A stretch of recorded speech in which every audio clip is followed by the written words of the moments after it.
Ser poeta é ser mais alto, é ser maior do que os homens, morder como quem beija, é ser mendigo e dar como quem seja, rei do reino de aquém e de além do.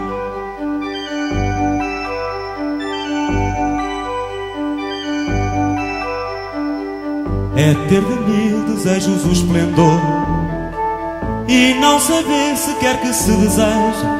É ter cá dentro um astro que flameja, é ter garras e asas de condor.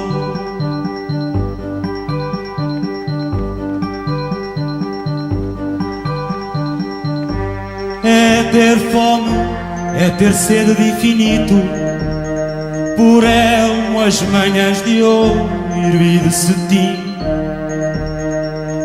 É condensar o mundo num só grito.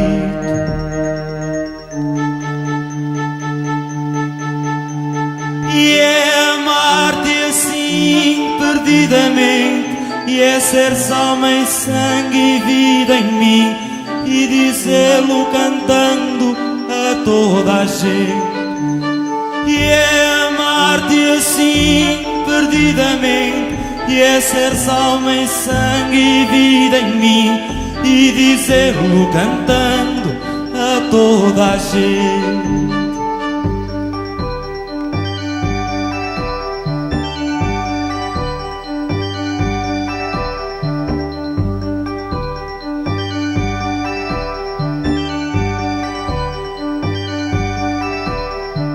Ser poeta é ser mais alto, é ser maior do que os homens, morder como quem beija, é ser mendigo e dar como quem seja, rei do reino de aquém e de além do.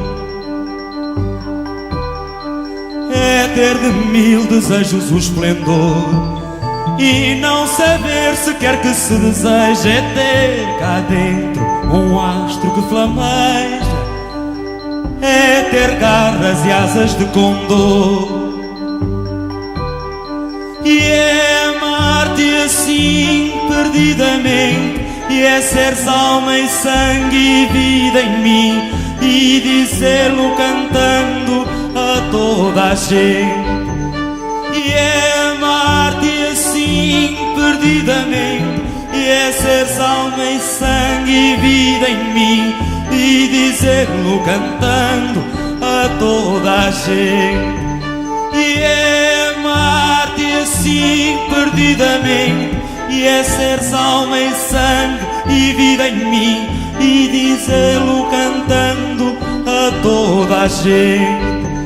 E é amar-te assim perdidamente, e é ser alma e sangue e vida em mim, e dizê-lo cantando a toda a gente.